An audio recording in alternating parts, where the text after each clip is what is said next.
Oke, kali ini aku nerusin alur cerita dari Cincin Dimensi, part kelima. Buat kalian yang belum nonton part 4, aku saranin nonton dulu. Oke, nggak usah lama-lama, kita langsung saja masuk ke ceritanya.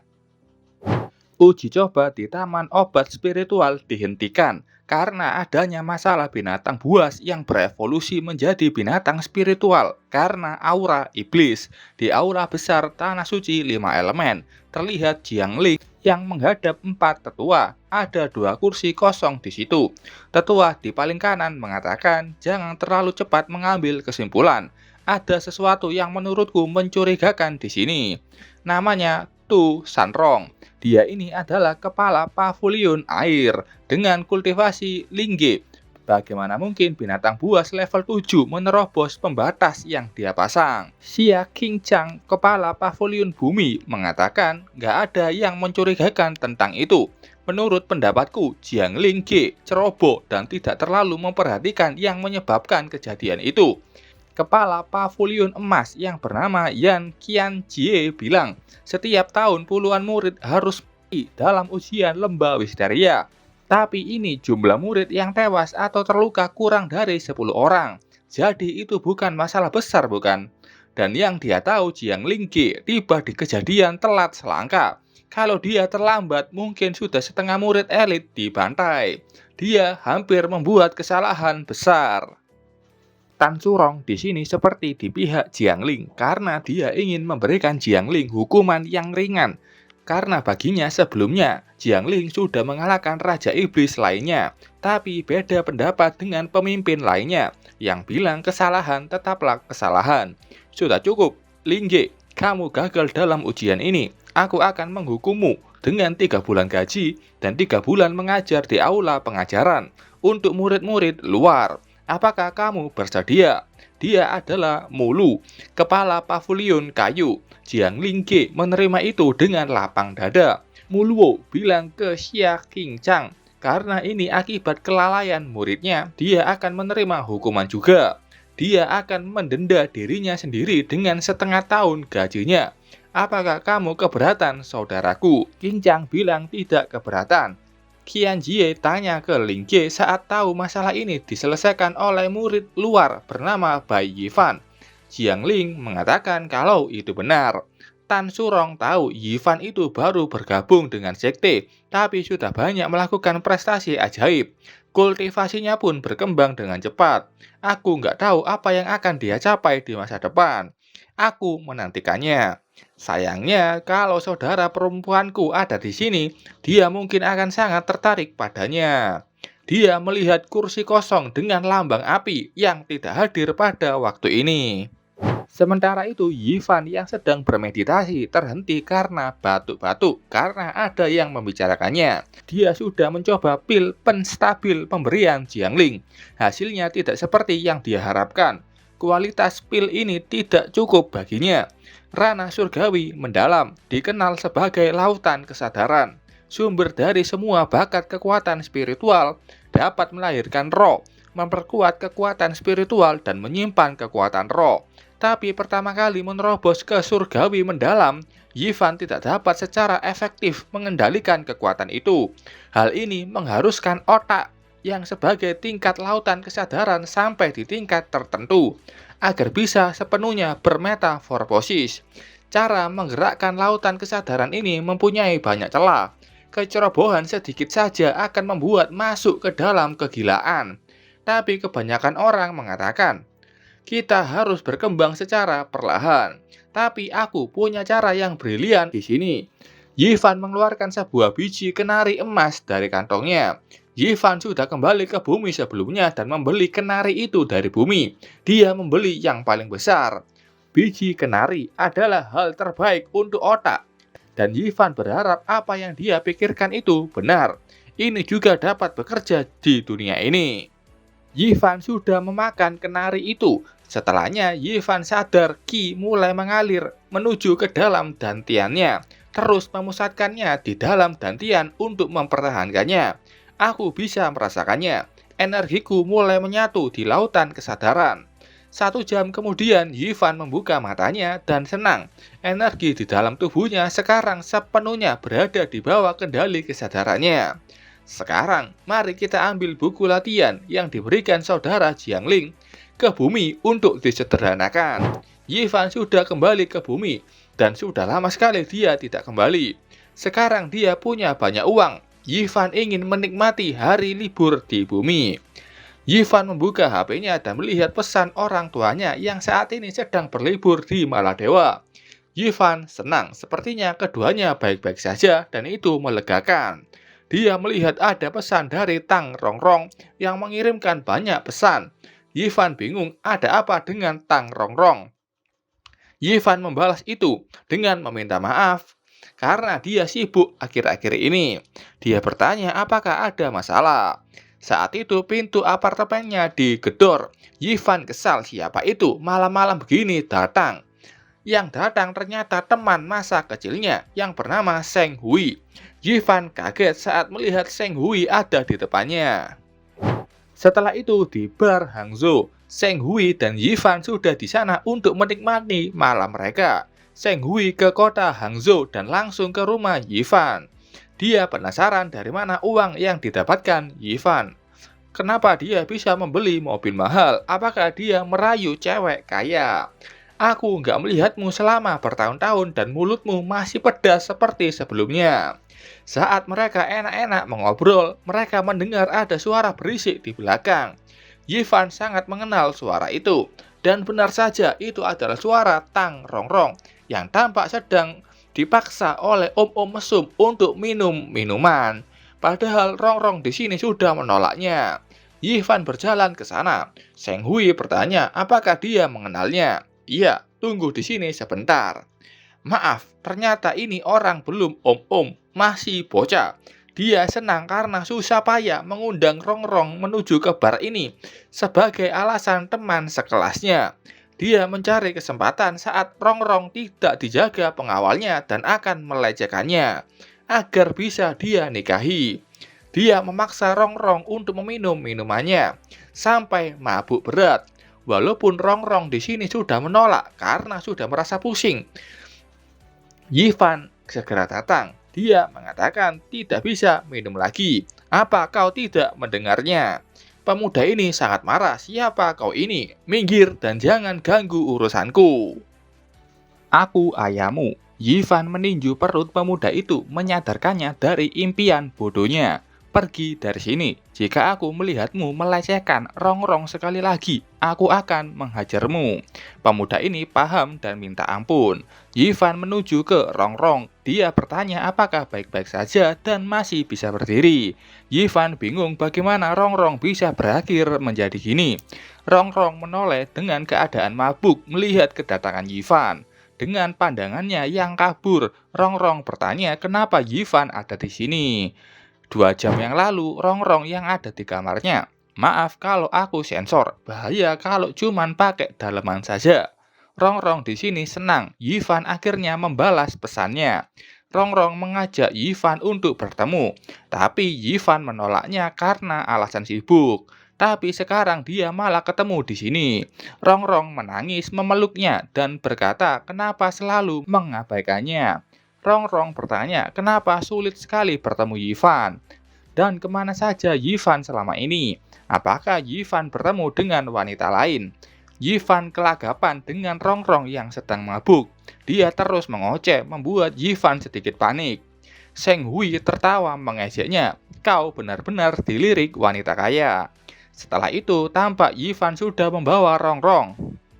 Dia bilang ke pengawal Rongrong kalau Yivan sudah mengatakan ke kakaknya dan akan memastikan Rongrong pulang dengan selamat. Yivan membawa Rongrong menuju ke mobilnya dan Rongrong masih mengoceh ingin bicara dengannya. Yivan bilang akan membawa ke rumahnya, bukan ke rumah Rongrong. Langsung lakuin itu saja kawan. Yivan sangat kesal dengan teman masa kecilnya itu. Dan ya setelah itu Rongrong sudah dia tidurkan di kasurnya. Rongrong mengoceh, dia punya sesuatu yang penting untuk diberitahu ke Yivan. Yivan bingung kok jadi gini. Di tengah malam, pria dan wanita hanya berdua saja. Sulit untuk dijelaskan apa yang akan terjadi. Rongrong bangun. Dia bertanya di mana tempat ini. Yivan melepaskan sepatu heel milik Rongrong dan menyuruhnya segera tidur. Di dalam hati, Yivan bingung apa yang ingin dibicarakan sama Rongrong. Saat itu, Rongrong mendekat dan memegang wajah Yivan. Jangan bicara dulu, dengarkan aku. Bayi Yivan, aku ingin bicara denganmu. Sebenarnya aku selalu untukku. Yivan menunggu dengan penasaran, tapi yang dia terima bukanlah kata-kata manis, melainkan muntahan perut Rongrong yang memaksa keluar di waktu yang tidak tepat. Yivan hanya bisa terdiam menerima itu, meratapi nasibnya. Rongrong masih mabuk, dia membuka gaunnya dan ingin mandi. Yivan panik dengan sifat Rongrong yang sedang mabuk. Dan setelah itu terlihat Yivan yang tidur dengan pakaian yang belum kering dari muntahan Rongrong. Dia tidur di samping Rongrong. Di rumah Yivan cuma ada satu selimut, karena kebanyakan di dunia lain Yivan lupa membeli perabotan rumah. Sampai sekarang Yivan tidak tahu apa yang ingin dikatakan sama Rongrong dan dia penasaran. Yivan mengakui kalau tubuh Rongrong benar-benar menggoda. Tapi dia ingin tidur, tidak terlalu banyak pikiran yang tidak beres. Tapi saat itu Rongrong berganti posisi dengan memeluk Yivan dari belakang. Kamu akhirnya lebih dekat denganku. Yivan kaget, apakah Rongrong sudah bangun selama ini? Rongrong bilang sejak diselamatkan oleh Yivan di waktu itu. Yivan selalu ada di pikirannya. Yivan kaget dan bertanya ke Rongrong. Tapi Rongrong bilang jangan berbalik, aku malu. Selama ini Rongrong bertanya-tanya apakah dia punya kesempatan untuk bisa bertemu Yivan sekali lagi. Dan dia akan senang kalau bisa bertemu dengan Yivan. Tapi Yivan sulit dipahami. Kadang dekat, kadang jauh. Dan sekarang Rongrong bisa memeluknya. Itu membuatnya sedikit lebih nyata. Sejak kecil, keinginan Rongrong selalu dituruti. Dia belum pernah merasakan keinginannya yang kuat untuk bertemu seorang pria. Rongrong mengungkapkan perasaan suka ke Yivan, membuat Yivan sampai kaget dibuatnya. Rongrong ingin memastikan apakah perasaannya hanya kekaguman saja atau itu benar-benar menyukainya. Jadi malam ini dia ingin tidur satu selimut dengan Yivan. Yivan mengira Rongrong masih mabuk dan nggak tahu yang dia bicarakan. Tapi ternyata Rongrong sudah tidak mabuk dan sudah sadar sepenuhnya. Yivan berdiri membuat Rongrong bingung apakah Yivan akan pergi lagi. Apa Yivan tidak mau? Yivan tidak menunggu lama, dia langsung mencium Rongrong. Seorang pria sejati tidak akan menolak permintaan seorang gadis, apalagi saat dia menangis. Dan setelah itu keduanya menikmati malam yang mungkin kalian impikan tapi masih belum kesampaian. Pagi hari tiba. Jangan harap adegan malam ditampilin di sebuah manhwa. Yivan bangun dengan kondisi baju yang sudah tidak ada. Dia tidak melihat Rongrong di sebelahnya. Dia pun mengambil HP-nya dan melihat sebuah pesan dari Rongrong. Dalam pesan itu, Rongrong mengatakan kalau dia memang menyukai Yivan. Tapi dia membutuhkan waktu untuk memilah pikirannya dan mengenai kejadian malam sebelumnya. Jangan beritahu kakaknya.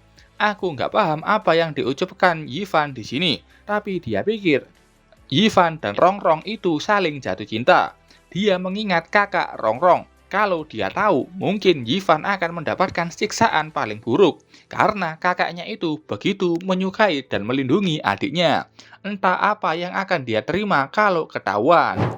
Setelah itu, di dunia lain, di kediaman bayi Yivan, Gold Shattering Finger. Serangan yang seperti laser mengenai satu burung. Yivan menangkapnya. Teknik ini sudah disederhanakan di bumi dan sangat cocok dengan melakukan serangan jarak jauh. Kekuatannya pun bisa diatur.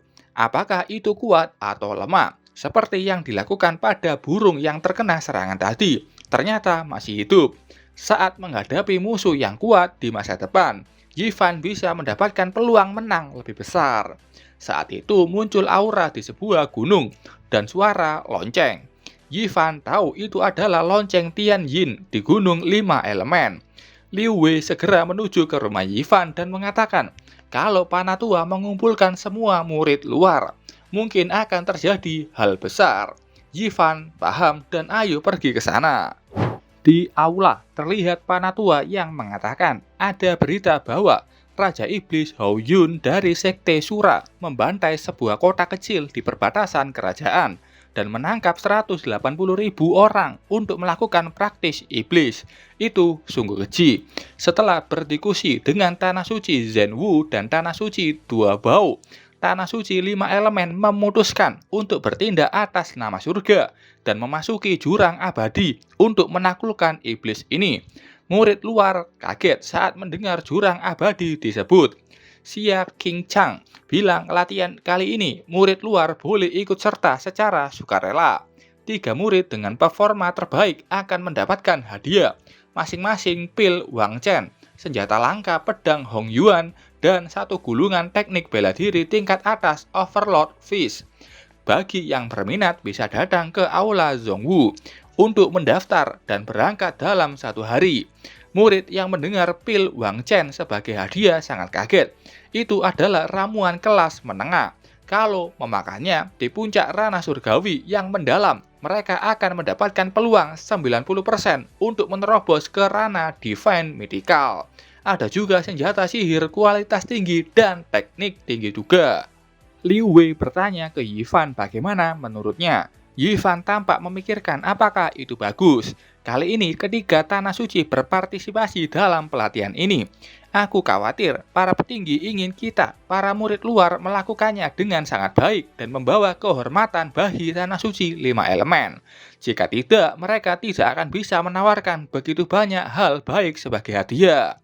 Xin Yu bilang jurang abadi iblis adalah markas klan iblis. Siapapun yang pergi ke sana untuk berlatih mempunyai peluang 90% kematian. Apakah kita benar-benar akan pergi ke sana? Liu Wei bersemangat, kita harus pergi. Jikalau nggak mendapatkan 3 hadiah itu, masih bagus untuk membunuh beberapa iblis dan mengasah keterampilan. Yivan juga setuju. Kalau begitu, ayo pergi bersama. Aku juga sedang mencari tempat untuk berlatih keras. Di dalam hati, Yivan berpikir, apa mungkin latihan kali ini juga didorong oleh pengkhianat di kalangan petinggi Tanah Suci 5 elemen. Jika itu masalahnya, itu akan berbahaya. Zhang Tie bilang, karena sudah memutuskan untuk pergi, kita nggak bisa pergi dengan tangan kosong. Harus menyiapkan beberapa peralatan khusus. Yivan bertanya, peralatan khusus seperti apa?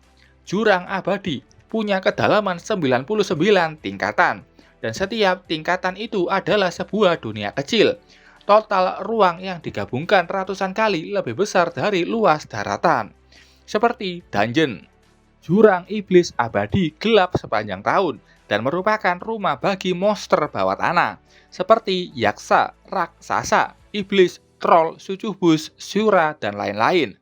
Jurang iblis abadi juga melahirkan harta karun langka yang tak terhingga, terutama ramuan dan tambang kristal bawah tanah. Semakin banyak turun tingkatannya, semakin banyak juga yang bisa didapatkan. Tapi semakin dalam, makhluk-makhluk iblis juga semakin kuat dan menakutkan. Ada satu kelemahan para makhluk iblis ini. Mereka ini sudah sangat lama tinggal di bawah tanah, dan mereka takut pada sinar matahari. Xin Yu bilang, karena itu kita harus menyiapkan lebih banyak mutiara yang bisa bercahaya, atau harta karun dan jimat yang bisa mengeluarkan cahaya. Yivan tersenyum, dia baru tahu info penting itu. Iblis bawah tanah takut dengan matahari atau cahaya. 3 hari kemudian di kota Obsidian atau kota Heiyao, di bagian luar kota. King Chang sudah di sana memberitahu para murid luar kalau di kota Heiyao, tempat berkumpulnya para pejuang dan biksu.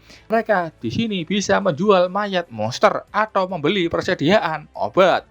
Di luar kota ada beberapa pintu masuk ke jurang iblis abadi. Dia memberikan para murid luar jimat komunikasi. Kalau mereka dalam bahaya, mereka bisa memasukkan energi spiritual di dalamnya untuk komunikasi. Dan kalau beruntung akan ada orang yang datang menanggapi sinyal itu dan menyelamatkan mereka. Para murid dengan tingkat pembersihan sumsum bisa berlatih di lapisan 4 dan 5. para murid di ranah pencerahan bisa berlatih di lapisan ke-6 dan ke-7. Para murid di ranah surgawi yang mendalam bisa berlatih di lapisan ke-8 dan 9. Adapun lapisan ke-10 ke bawah, jika kalian belum mencapai ranah divine, kalian lebih baik jangan ke sana. Apakah kalian mendengar dengan baik? Para murid menjawab itu dengan seksama. Baiklah, sekarang kalian bisa bubar. Para murid luar sudah mulai ke tujuannya masing-masing. Sucun sekarang menjadi bagian tim Yivan. Entah Yivan percaya padanya atau tidak. Sucun bilang kalau pedangnya sudah usang dan ingin ke kota untuk membeli senjata baru. Shinyu setuju dan dia juga ingin membeli makanan kering juga. Di toko senjata, Yivan melihat senjata di sini cukup bagus. Kota Heiyao sangat makmur dan toko senjata kecil saja punya senjata kelas atas. Sucun mendapatkan masalah. Pedang yang dia incar direbut sama Sun Xing, murid dari sekte Elephant Armor atau sekte Xiangjia. Katanya dia yang pertama menyukai pedang ini. Saat itu datang Zhao Shuo dari sekte yang sama. Dia menasehati Sun Xing untuk tidak impulsif karena mereka ini dari Tanah Suci. Sun Xing gak peduli. Memangnya kenapa kalau mereka dari Tanah Suci 5 elemen? Yivan bingung datang dari mana orang bodoh ini. Datang-datang cari masalah. Liu Wei kesal. Saudari, kamu gak bisa mengatakan itu. Tidak peduli rendahnya kami. Kami tetaplah dari Tanah Suci. Dan kami jauh lebih baik daripada sekte kelas 3 sepertimu. Sun Xing kesal. Sektenya disebut kelas 3. Dia memperlihatkan sebuah lencana di bajunya. Lihat dengan jelas. Sekte Xiangjia. Kami itu adalah sekte kelas 2. Yang sudah diakui di daratan. Kelas 2 atau kelas 3 itu bukannya sama saja. Bagaimanapun mereka semua adalah sampah di mata kami, para murid Tanah Suci. Sombong juga ini gendut.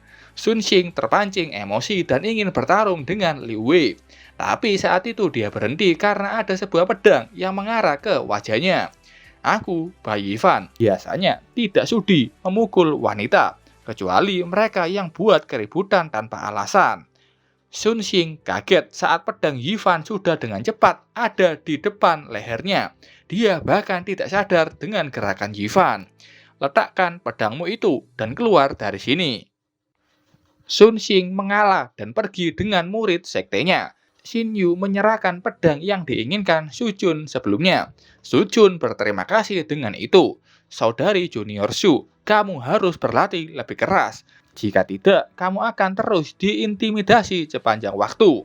Saat kamu masih di dalam jurang iblis, tidak semua orang bisa melindungimu setiap waktu. Sucun menerima nasihat Yivan dan akan mengingatnya. Shinyu memberikan semangat ke Sucun. Yivan tidak bermaksud menyalahkanmu, tapi itu benar.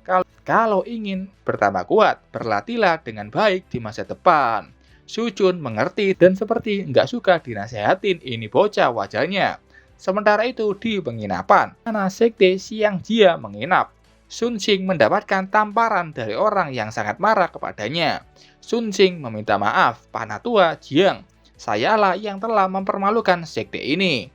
Panatua Jiang mengingatkan kalau di kota Heiyao, jangan menyerang siapapun tanpa kepastian, terutama dari Tanah Suci 5 elemen. Tanah Suci 5 elemen telah menurun kekuatannya, dan kemungkinan besar akan diturunkan menjadi sekte kelas 1 di acara besar kuno berikutnya. Dan pada saat itulah, salah satu kursi dari 10 Tanah Suci akan kosong. Meskipun kita adalah sekte tingkat 2, dengan dukungan dari Tanah Suci Zhenwu, kita mungkin bisa bersaing. Tapi kalian malah mempermalukan sekte di saat yang penting. Dan kalah oleh murid luar dari Tanah Suci 5 elemen. Aku tidak peduli bagaimana caranya, kalian harus mendapatkan kembali kehormatan itu. Jika tidak, kau yang akan bertanggung jawab. Sun Xing menjawab itu dengan ketakutan. Di pinggiran kota Heiyao terlihat Yivan sudah ada di depan pintu masuk ke jurang iblis yang berada paling dekat dari kota. Semuanya sudah siap. Ayo, mereka mengikuti Yivan masuk ke jurang iblis abadi. Di lantai 6 jurang iblis terlihat mereka sudah mengalahkan monster di dekat sana. Dan mereka akan istirahat. Liu Wei tampak baru saja mengalahkan satu monster dengan tebasan pedangnya.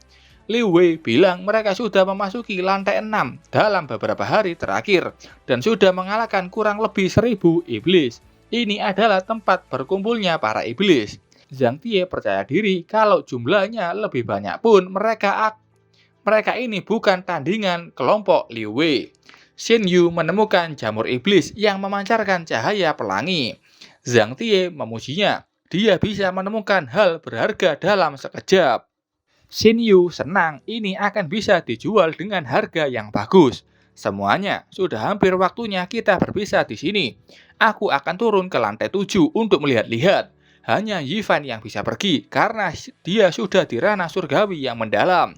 Karena kultivasi kalian belum stabil, jadi kalian harus tetap di sini. Liu Wei bertanya apakah Yifan sudah mau pergi. Aku datang ke jurang iblis abadi untuk berlatih. Jadi aku nggak bisa tinggal di zona aman dan tidak melakukan apapun. Liu Wei, kau yang terkuat di sini sekarang. Jaga Xin Yu dan yang lainnya. Liu Wei senang diberi kepercayaan sama Yifan. Su Chun bertanya ke Yifan apakah dia bisa pergi beberapa hari kemudian. Karena dia belum menemukan ramuan ajaib. Yifan tidak bisa dan bilang Liu Wei akan membantumu menemukannya. Jurang iblis ini sangat besar, masih banyak harta karun yang ada. Yifan sudah masuk ke lantai 7 dan Liu Wei bilang ke Su Chun, jangan khawatir, kita semua punya rumput roh. Kami akan memberimu yang berikutnya. Su Chun sedih dan tampak tidak puas kalau sama mereka. Di lantai 7, jurang iblis abadi. Terlihat ada iblis dengan bentuk humanoid bersayap. Ada murid luar tanah suci 5 elemen yang sedang dimakan. Salah satu murid yang selamat ketakutan. Iblis di sini sangat kuat dan tidak bisa mengalahkannya. Iblis level yaksa benar-benar menakutkan. Saudara-saudaranya di depan sana yang kalah bahkan tidak bisa bertahan dengan 3 gerakan para yaksa. Murid luar ini ingin melarikan diri dari mereka saat tidak memperhatikannya. Tapi saat itu dia terkejut saat ada satu yaksa sudah menemukannya dan ada tepat di wajahnya. Murid ini panik dan langsung berlari menjauh. Yaksa mengejarnya dengan terbang. Dia menyiapkan tombaknya dan melemparkan itu kepada murid luar tanah suci 5 elemen yang mencoba berlari kabur.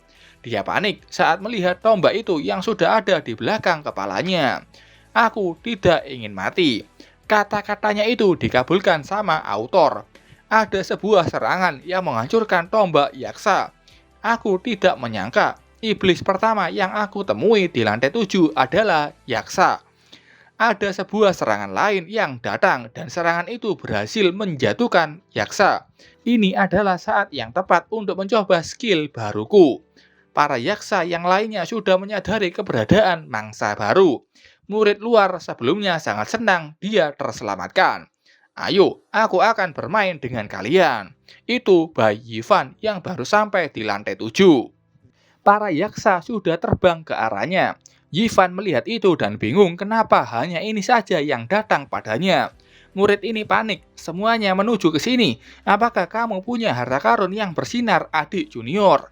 Yifan bilang tidak punya. Dan juga aku tidak membutuhkan itu. Yifan menyiapkan skill Gold Shattering Finger. Murid ini panik apa yang dibicarakan juniornya ini. Ini sudah berakhir, tidak mungkin kita bisa keluar dari sini.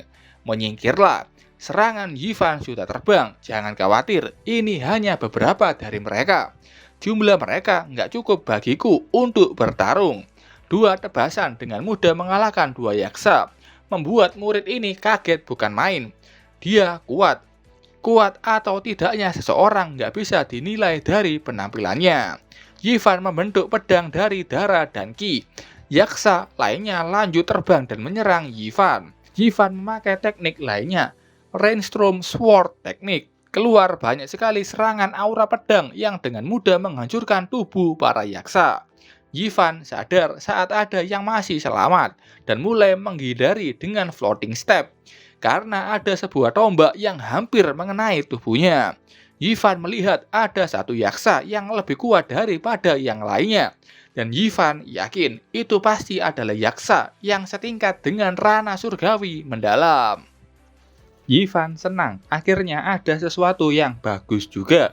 Hal pertama yang harus dilakukan adalah mengalahkan yang terkuat.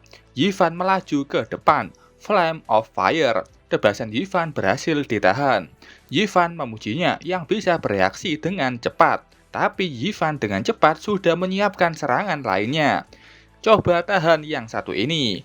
Gold Shattering Finger Evolution. Skill baru Yivan dengan mudah mengalahkan yaksa yang setara dengan Rana Surgawi mendalam. Yivan senang, ternyata itu mudah sekali dihancurkan.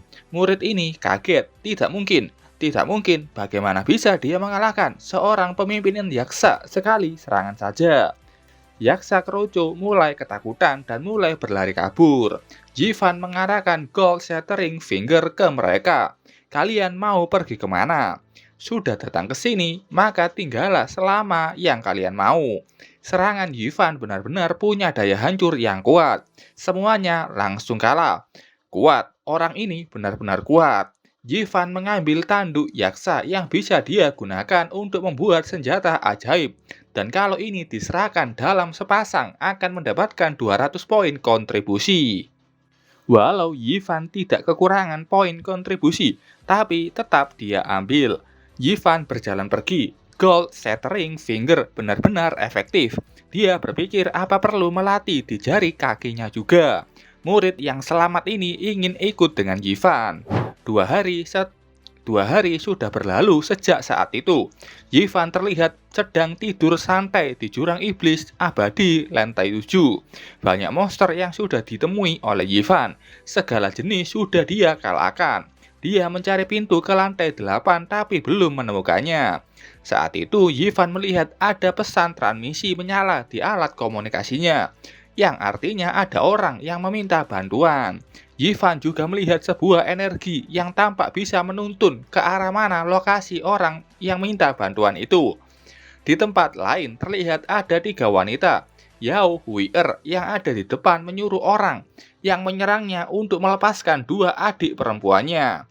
2 adiknya itu sedang ditangkap sama Sekte Xiangjia. Sun Xing mengarahkan pedang ke leher salah satunya. Dasar wanita bodoh, apa kau pikir bahwa Tanah Suci 5 elemen masih punya posisi yang sama seperti beberapa tahun yang lalu? Dia mengejek kalau Tanah Suci 5 elemen itu di posisi terbawah di antara Tanah Suci lainnya, dan sebentar lagi mereka akan hilang dari Tanah Suci. Dari mereka ini kita mengetahui kalau aliran spiritual di Tanah Suci 5 elemen sudah kering, keuangan juga tidak mencukupi.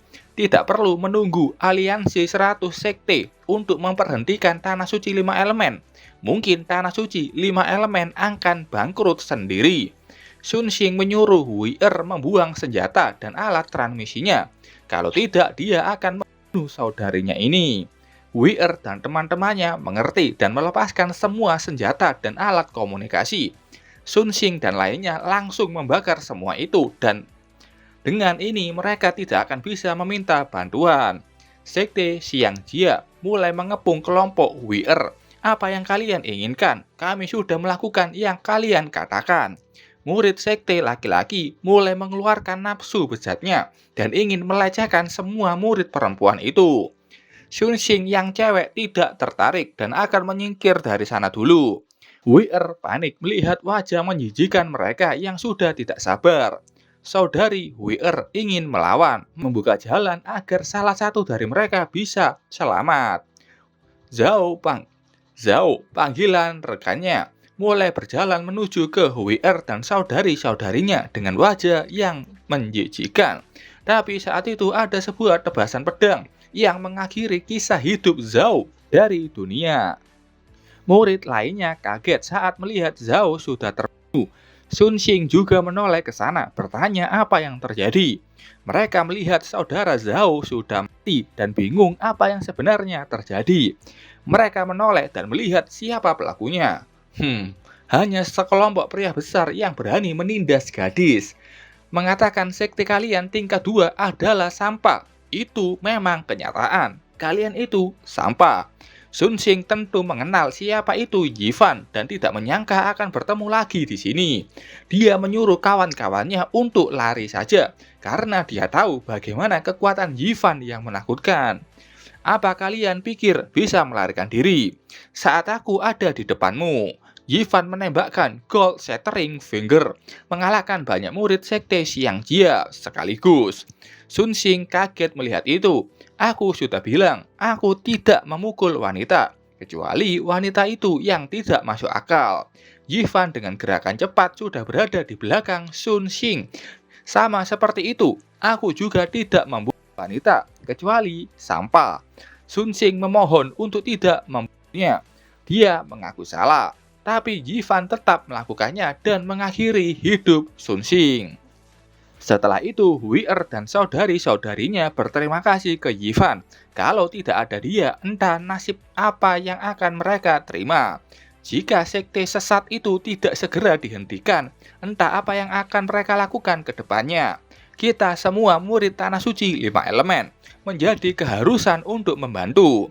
Aku juga ada yang ingin ditanyakan.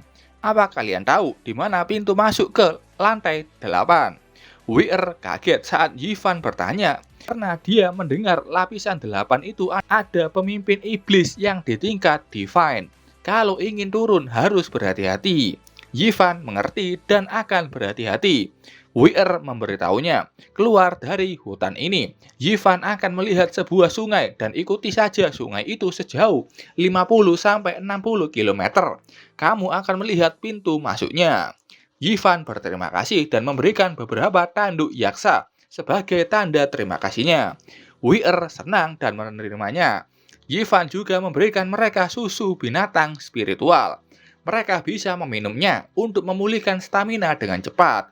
Saudari lain sangat senang dengan harta pemberian Yifan yang mereka tahu itu sangat berharga. Tidak apa-apa, aku pamit dulu. Hui'er mengingatkan Yifan sekali lagi untuk tidak terburu-buru dan hubungi mereka kalau Yifan ada waktu. Tak jauh dari sana terlihat ada Wang Teng dan Gao Yang yang belum kapok juga untuk mencari gara-gara sama Yifan. Saat itu ada suara yang bilang harusnya nggak berharap padamu. Itu Wang Meng yang mengejek kakaknya tidak berguna. Wang Teng senang Wang Meng datang dan bertanya kenapa. Gao yang punya sifat bodoh ingin menggoda Wang Meng dengan wajah jeleknya, tapi dia langsung sadar diri kalau Wang Meng bukanlah wanita yang harus dia goda. Tutup mulut kotormu itu, anjing liar yang nafsuan. Kalau kamu mendekat lagi, percaya atau tidak, aku akan menepis kepalamu. Gao Yang langsung takut dan tidak akan berani lagi terhadap Wang Meng. Wang Meng menyuruh Gao Yang pergi dari situ. Wang Teng bertanya ke adiknya, bukannya dia murid dalam, kenapa dia ada di sini? Dan kemampuan adiknya itu semakin kuat. Wang Meng baru saja keluar dari pengasingan. Sekarang dia sudah berada di tahap akhir ranah surgawi mendalam. Sebentar lagi dia bisa menerobos ke ranah divine. Kali ini dia ikut tetua untuk berlatih di lapisan 9 jurang iblis abadi. Wang Meng bertanya, bukannya kita sepakat untuk menghajar Bai Yifan, tapi kamu malah nggak berani mendekatinya. Gao Yang menjelaskan kenapa. Kekuatan mereka nggak akan bisa mengalahkan Bai Yifan. Wang Meng tersenyum licik. Siapa yang bilang kamu harus membunuh Bai Yifan dengan tanganmu sendiri? Aku sudah punya rencana. Rencana yang akan membuat Bai Yifan mati tanpa ada tempat untuk mengubur tubuhnya. Sementara itu, Yifan yang tampak sudah ada di danau, di mana terlihat ada sebuah portal yang harusnya pintu masuk ke lapisan 8. Tapi saat itu ada transmisi minta bantuan sekali lagi, membuat Yifan kaget. Ada lagi, Yifan segera menuju ke arah transmisi itu. Bagaimanapun menyelamatkan orang itu lebih penting. Yifan sudah sampai dan melihat ada wanita yang sedang dikejar yaksa. Yifan kaget saat melihat wanita itu. Kenapa dia ada di sini? Itu Su Chun yang berusaha keras melawan kumpulan yaksa yang sedang menyerangnya. Yifan menggunakan Gold Shattering Finger. Dia bingung. Su Chun seharusnya dia berlatih di lapisan 6. Kenapa dia ada di lapisan 7? Su Chun senang ada serangan yang berhasil mengalahkan para yaksa dan menyelamatkannya. Yifan ke sana dan Su Chun pun sangat senang ada Bai Yifan. Dia bertanya, kenapa Yifan ada di sini? Yifan bertanya balik, kenapa kamu ada di sini? Di mana Liu Wei dan lainnya? Kenapa nggak bersama mereka? Su Chun dengan menangis keras mengatakan, Senior Bai, cepat selamatkan senior Liu Wei. Kami dikejar seorang pemimpin yaksa. Kata Su Chun, Zhang Tie dan Xin Yu sudah mati. Senior Liu Wei sekarang terjebak di sebuah gua. Yifan tentu saja kaget dan panik mendengar dua temannya itu sudah mati. Dia bertanya kenapa Su Chun bisa sampai di lapisan ketujuh. Su Chun menjawab itu dengan tidak percaya. Dia bilang dia hanya lari saja tanpa sadar dan sampai di lapisan 7. Yifan panik dan bertanya di mana Liu Wei. Bawa aku ke sana sekarang juga. Su Chun mengerti dan setelah itu tampak Su Chun sudah menunjuk sebuah gua yang katanya Liu Wei terperangkap di dalamnya. Keduanya pun sudah masuk ke dalam gua itu. Su Chun bingung kenapa di sini begitu sunyi. Apakah kakak Liu Wei sudah? Yifan bilang jangan khawatir, kita masuk dulu untuk melihatnya. Su Chun takut meminta Yifan untuk berjalan lebih pelan. Tapi saat itu dia mengeluarkan sebuah jimat dan mengatakan ini adalah kesempatannya. Yifan menangkap tangannya, akhirnya kau muncul juga. Su Chun bingung bagaimana Yifan bisa tahu. Biar aku lihat, jimat penyegel. Kau ingin menjebakku. Su Chun mengelak, katanya hanya takut kegelapan dan ingin mengeluarkan jimat api untuk penerangan. Tapi dia salah mengambil jimat lainnya. Yifan langsung memegang lehernya. Apa aku terlihat seperti anak kecil yang tidak tahu apa-apa bagimu? Katakan apa yang sebenarnya terjadi. Su Chun masih mengelak dan bilang nggak tahu apa-apa. Kamu masih mencoba menipuku. Dari awal aku merasa nggak beres. Kamu yang masih di tahap pertengahan pencerahan bisa sampai di sini dengan selamat. Rasanya terlalu beruntung. Cepat bicara, di mana Liu Wei dan dua orang lainnya. Su Chun kesakitan dan meminta diselamatkan. Tapi saat itu ada sebuah ledakan yang membuat pintu masuk gua tertutup. Pintu itu benar-benar tertutup rapat tanpa ada celah untuk bisa keluar. Saat itu ada sebuah suara dari dalam gua. Dan muncul banyak sekali monster terbang yang mirip kelelawar. Namanya Bloodthirsty Demon Bat. Sepertinya ini memang niatmu. Ingin mati bersama denganku di sini. Yifan melepaskan leher Su Chun, tapi kayaknya tidak. Su Chun nggak tahu kalau dia bakal dijebak juga dengan Yifan di sini. Padahal janjinya bukan begini. Di luar terlihat Wang Meng dan lainnya. Dia tertawa mengejek Su Chun yang benar-benar bodoh. Di situ juga ada Liu Wei dan lainnya yang sedang terikat. Kita akan lihat 2 jam sebelumnya. Terlihat Zhang Tie dan lainnya sudah terikat sesuatu dan memaksa mereka berlutut. Itu Wang Meng, Wang Teng, dan Gao Yang yang berhasil menangkap ketiganya. Zhang Tie bertanya apa yang mereka inginkan.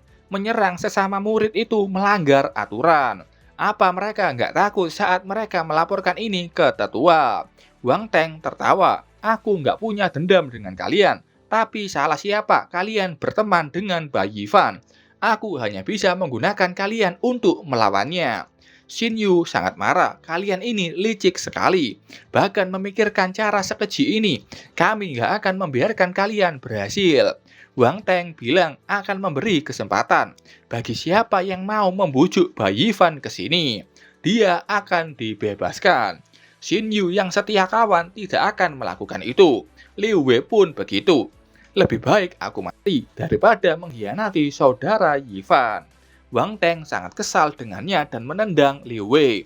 Tendangan itu begitu kuat membuat Liu Wei terbang begitu jauh. Xin Yu dan Zhang Tie memang orang yang setia. Mereka nggak akan melakukan yang Wang Teng suruh. Lakukan saja sekarang, bunuh kami. Wang Meng tersenyum, kalian tidak takut mati ya? Su Chun, bagaimana denganmu? Su Chun junior yang belum lama bergabung. Su Chun, selama kamu membujuk Yifan menuju ke sini, kami nggak hanya membebaskanmu, tapi aku akan memberimu 1 rumput spiritual. Gimana? Lihatlah, kamu sudah lama bersama mereka, tapi sampai sekarang belum mendapatkan 1 pun rumput spiritual, bukan? Apa mereka benar-benar menganggapmu teman? Sucun tergoda. Wang Meng meneruskan, sebenarnya kamu nggak perlu merasa bersalah, karena Yifan dan lainnya akan mati di sini. Dan sedangkan kamu akan kembali ke tanah suci dengan selamat. Dan mulai saat itu, kamu akan menjadi bagian dari kami.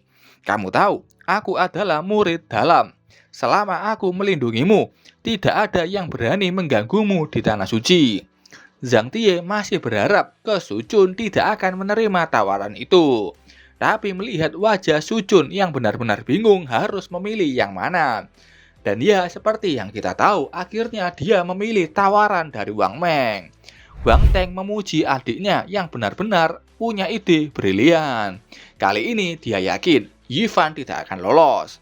Wang Meng bangga dan akan kembali ke sisi tertua agar tidak mencurigakan. Dia akan menyerahkan masalah di sini pada Wang Teng. Wang Teng paham dan bilang tunggu saja kabar baik dari kami nanti. Sementara itu di dalam terlihat Yifan bersiap bertarung. Satu ekor kelelawar iblis mungkin kekuatannya tidak seberapa. Tapi kalau sebanyak ini, bahkan orang di tahap akhir surgawi yang mendalam akan sulit menghadapinya. Namun, mencoba menunggu dengan cara ini, kalian para NPC benar-benar meremehkanku terlalu jauh. Rise, kata Yifan menggunakan satu jimat, Seal of Three Cage. Ini adalah jimat pertahanan terkuat yang Yifan miliki saat ini. Dalam waktu singkat, ini harusnya bisa menahan gelombang serangan ini. Sucun yang di situ memohon ke Yifan untuk dibiarkan masuk ke pelindungnya juga. Yifan bertanya, siapa yang menyuruhmu menjebakku? Sucun memberitahu kalau itu Wang Teng dan Gao Yang dan juga ada wanita yang tidak dia kenali. Sucun meminta masuk karena sudah memberitahu itu. Tapi Yifan bertanya, kapan aku berjanji akan menyelamatkanmu? Tentu itu membuat Sucun sangat kaget. Sucun memohon ke Yifan agar diselamatkan, karena dia tahu Yifan itu tidak akan membiarkan orang mati. Kelelawar iblis mulai menyerang Sucun yang terus memohon ke Yifan dan mengakui kesalahan dia nggak mau mati di sini. Tapi Yifan tidak menyelamatkannya dan membiarkannya ditelan kelelawar iblis. Ingin mencelakai orang lain, tapi akhirnya mencelakai diri sendiri. Kesalahan yang dibuat surga masih bisa dihindari, tapi kesalahan yang dibuat diri sendiri tak bisa dihindari. Ini adalah pelajaran terakhir dariku untukmu. Di luar gua, mereka mendengar sebuah teriakan dari dalam. Wang Teng mengira itu adalah teriakan Yifan yang tersiksa dan dia sangat senang. Yifan pasti sudah mati di dalam sana. Gao Yang menyayangkan harta milik Yifan yang terkubur di sana juga. Wang Teng tetap senang, membuat Yifan saja sudah sulit. Untuk orang-orang ini, hancurkan saja alat komunikasinya, biarkan mereka tetap di sini dan mati dengan sendirinya. Kembali ke dalam, Yifan yang ada di dalam pelindung sangat kesal. Jumlah iblis ini terlalu banyak, dan sepertinya perisainya sudah akan hancur. Meski dia memakai cincin dimensi untuk pindah ke bumi lebih mudah, tapi aku datang ke jurang iblis ini untuk berlatih. Jika setiap ada masalah aku lari saja, apa gunanya berlatih? Yifan menyiapkan sebuah serangan dan dia memakai Blood Energy Knife. Muncul pisau darah yang terbang mengenai gerombolan kelelawar iblis. Yifan bergerak begitu cepat dengan floating step. Kombinasi dua skill ini memungkinkannya menyerang dengan kekuatan yang lebih tinggi dalam gerakan yang cepat. Meski jumlah kelelawar iblis sangat banyak, tapi semuanya akan mati. Yifan memakai jimat spiritual fire, keluar roh naga api yang cukup besar dan membakar habis kelelawar iblis di depan Yifan. Kekuatan ini sungguh memuaskan. Selanjutnya saatnya menangani para serangga di luar sana. Yifan ingin keluar, tapi saat itu Yifan menolak kaget karena ada sebuah serangan gelombang kuat. Yifan tidak sadar kalau masih ada kelelawar iblis yang bersembunyi. Serangan gelombang suara itu dikeluarkan kelelawar iblis yang masih selamat. Yifan kesal, gelombang aura ini sangat kuat. Darah dan energi di dalam tubuh Yifan hampir berantakan. Gelombang suara yang kuat itu memantul di dinding dan memperkuat suaranya puluhan kali lipat. Yifan tahu kondisi di sini tidak menguntungkannya dan harus segera pergi dari sini. Tapi saat itu ada sebuah serangan yang terfokus ke Yifan dan Yifan tidak menyadarinya. Dia terkena itu dan terdorong sampai ke sebuah jurang. Yifan sangat panik. Kalau tidak menemukan cara, aku akan benar-benar mati di sini. Yifan memanfaatkan pedangnya untuk bisa berhenti sebelum menyentuh dasar jurang. Tapi jurang ini terlalu dalam dan dinding yang jadi pijakannya terlalu licin. Yifan tidak bisa berhenti. Akhirnya berhenti juga. Aku turun selama hampir setengah jam. Jika aku jatuh secara langsung, aku pasti sudah mati. Yifan berhasil mendarat dengan selamat dan memakai jimat Soul Flame untuk menjadi penerangannya di gua yang begitu gelap. Yifan mengingat di sebuah novel, tokoh utama yang jatuh ke jurang selalu mengalami peristiwa ajaib. Yifan menantikan itu terjadi padanya. Yifan berjalan dan melihat begitu banyak kerangka, seperti yaksa, binatang iblis, dan kultivator manusia. Apakah di sini pernah terjadi perang besar antara manusia dan iblis? Yifan kaget saat melihat ada dua mayat yang tubuhnya masih utuh. Salah satunya manusia dengan baju besi emas dan menancapkan tombaknya ke iblis. Yifan melihat dari dekat dan yakin kalau yang ini pasti dari ras iblis. Dia mati tertusuk senjata manusia ini. Yang terdapat lubang besar di dadanya juga. Iblis dan pria berzirah emas. Meski telah lama mati, tubuh mereka tidak ada tanda-tanda pembusukan. Malah tampak segar, bahkan bekas darah belum mengering. Ini membuktikan betapa kuatnya mereka. Tulang-tulang di luar sana mungkin adalah para prajurit dari kedua sisi. Yifan melihat ke bawah dan menemukan sebuah gulungan yang tampak memancarkan getaran energi yang sangat kuat. Yifan kaget mendengar suara aneh keluar. Dia menoleh dan berteriak, "Siapa di sana?" Keluar energi aneh dari tubuh manusia berzirah emas. "Bagus, aku adalah Human Emperor." Bertahan dengan seutas jiwa yang tersisa selama lebih dari 9.000 tahun. Aku menunggu orang ditakdirkan. Yifan kaget 9.000 tahun. Satu jiwa yang bertahan lebih dari 9.000 tahun. Bahkan pejuang terkuat pun gak akan bisa melakukannya. Jiwa itu bertanya, "Siapa namamu dan dari mana asalmu?" "Aku Bayi Yifan, berasal dari tanah suci 5 elemen." Yifan tahu walau dia hanya jiwa yang tersisa, dia tetaplah pejuang kuat dan harus dihormati. Jiwa itu senang, "Kau dari tanah suci, itu bagus sekali. Apa kau tahu siapa aku ini?" Yifan bertanya dengan sopan, "Siapa nama kehormatan senior?" Yifan waspada mendengarkan dengan teliti. Kalau ada yang mencurigakan, dia akan langsung kembali ke bumi. "Aku adalah leluhur dari tanah suci Huangji atau Emperor, Human Emperor Zuanyuan Jiangtian." Yifan sangat kaget saat tahu di depannya ini adalah leluhur dari tanah suci Huangji. Dalam kitab suci, tanah suci Huangji dikatakan punya 3 leluhur. Mereka disebut 3 Emperor, Heaven Emperor, Earth Emperor, dan Human Emperor. Masing-masing punya kekuatan besar dan kemampuan tak terbatas. Apakah arwah ini adalah Human Emperor dari tanah suci Huangji itu? Human Emperor melihat kalau Yifan kayaknya tidak mempercayainya. Bagaimanapun, hampir 10.000 tahun berlalu. Dunia luar mungkin sudah lama melupakan nama besarku. Dahulu kala, dalam perang antara manusia dan iblis, aku memimpin 3.000 prajurit Zuanyuan dari Tanah Suci untuk melawan Kaisar Iblis Bahuang dari Sekte Sun and Moon, hampir menghancurkan kawah iblis abadi ini, dan menghancurkan banyak sarang iblis. Akhirnya, aku dan Kaisar Iblis Bahuang bertarung di jurang ini, dan kami pun hancur bersamaan. Teman kecil, gulungan yang kau ingin bawa tadi adalah harta hidupku, Demon Sealing List. Harta ini adalah salah satu dari 3 harta paling berharga dari tanah suci Huangji. Itu dapat menekan semua iblis di dunia ini, termasuk raja dan dewa iblis. Bisa dikatakan musuh alami bangsa iblis. Selain itu, Zira Emperor di tubuhku, tombak Human Emperor yang bunuh Kaisar Iblis Bahuang, dan Thunder Prison Tripod Bahuang di bawah Kaisar Iblis itu. Semuanya adalah senjata spiritual terbaik yang menggetarkan dunia. Sayangnya umurku pendek. Tidak ada lagi kesempatan untuk mempertahankan kekuasaan.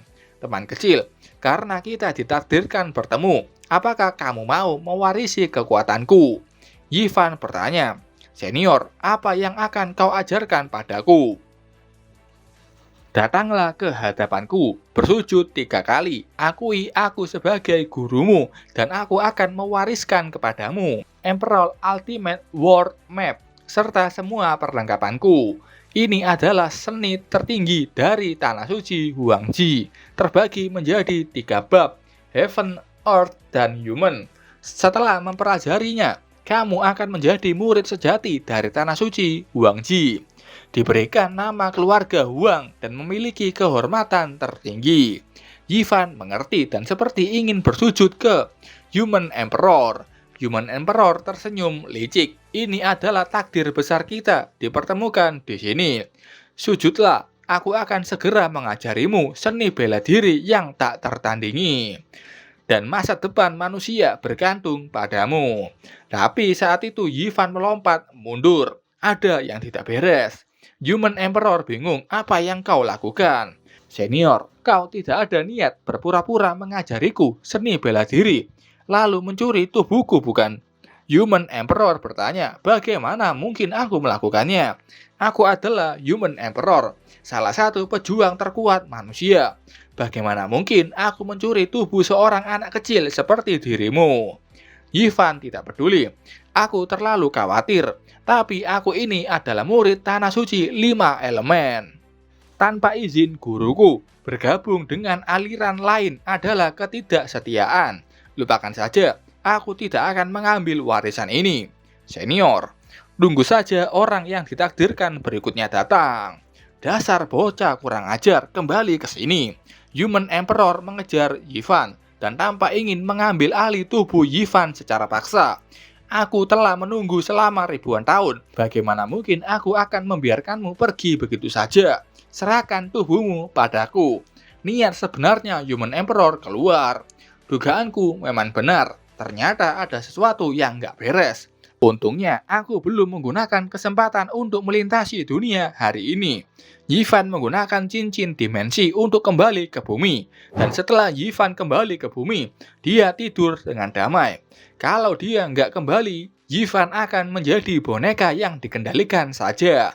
Yifan akan istirahat dulu, mengambil harta, lalu cari cara untuk menghadapi orang tua itu.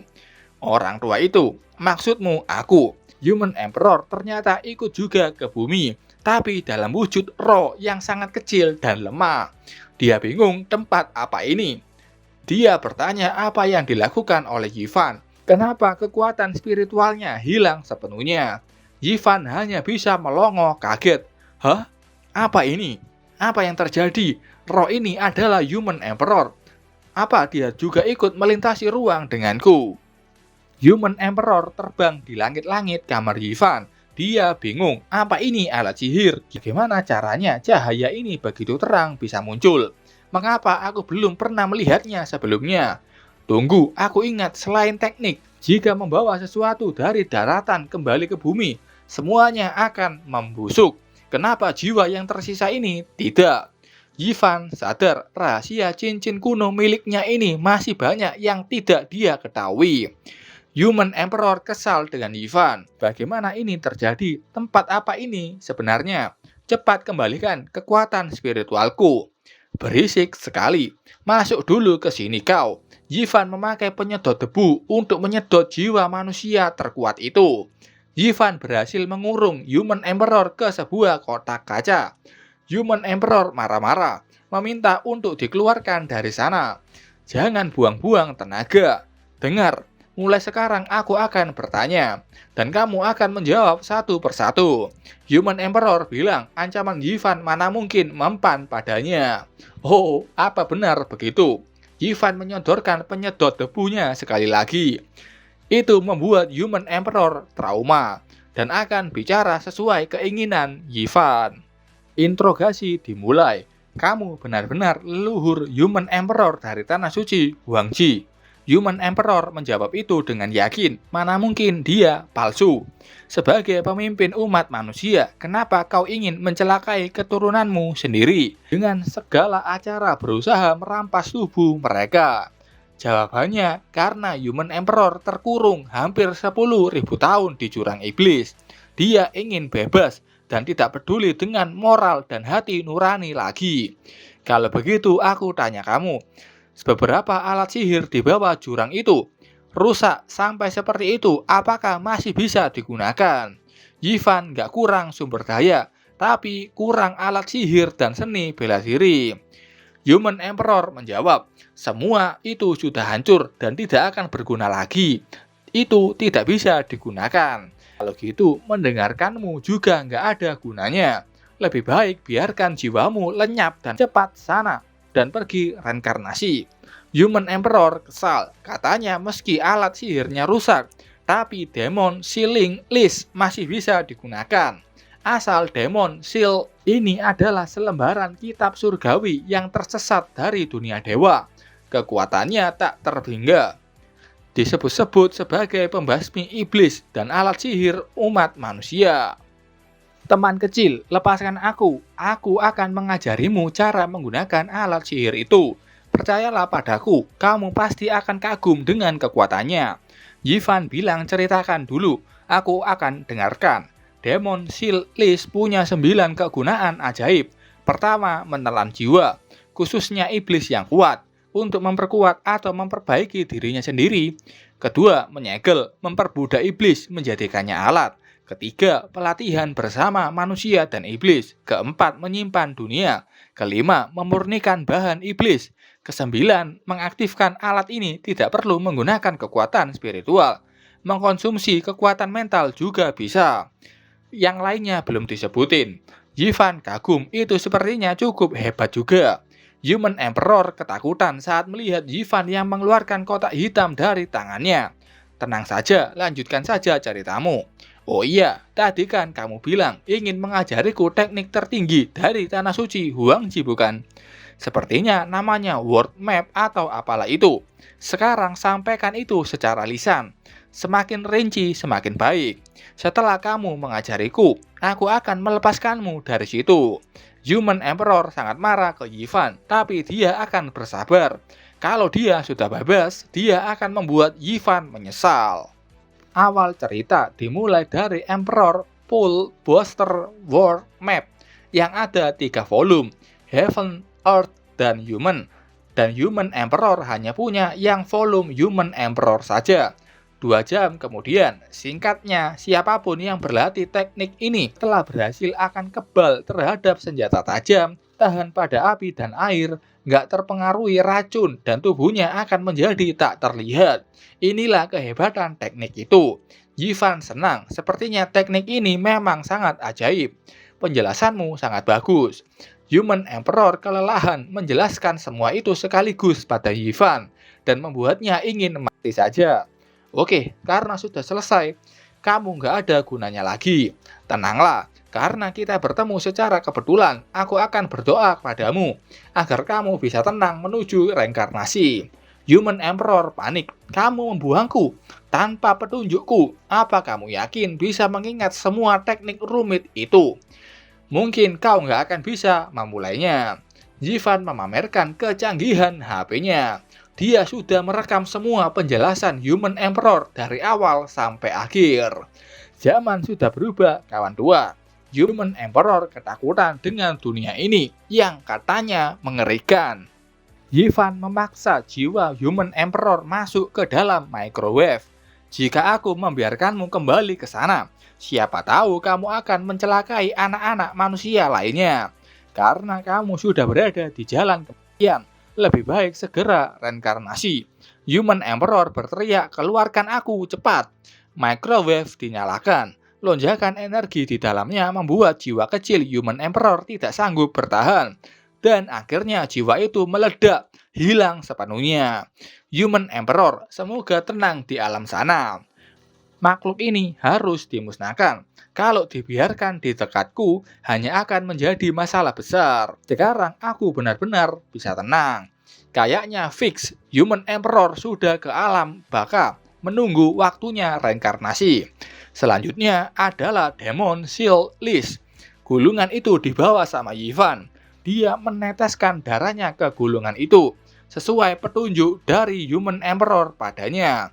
Yifan kaget saat tahu dirinya ada di ruang kekacauan. Demon Seal List ini ternyata bisa langsung membawa pikiran orang ke dunia jiwa. Ini mungkin berarti pengakuan sebagai pemiliknya sudah berhasil. Yifan menjadi pemilik Demon Seal List. Di sini Yifan bisa melihat sejarah penguasaan iblis oleh dunia dewa dan bagaimana cara mereka melawan para iblis dari gulungan ini. Ini sungguh ajaib. Teknik pengaktifkannya bahkan langsung tercetak di otaknya. Yifan kayaknya langsung bisa menggunakannya. Sepertinya juga telah disederhanakan oleh bumi, yang cukup mengurangi banyak kesulitan bagi Yifan untuk bisa menguasainya. Yifan sangat senang bukan main. Hahaha, kekuatan besar ini sekarang menjadi milikku.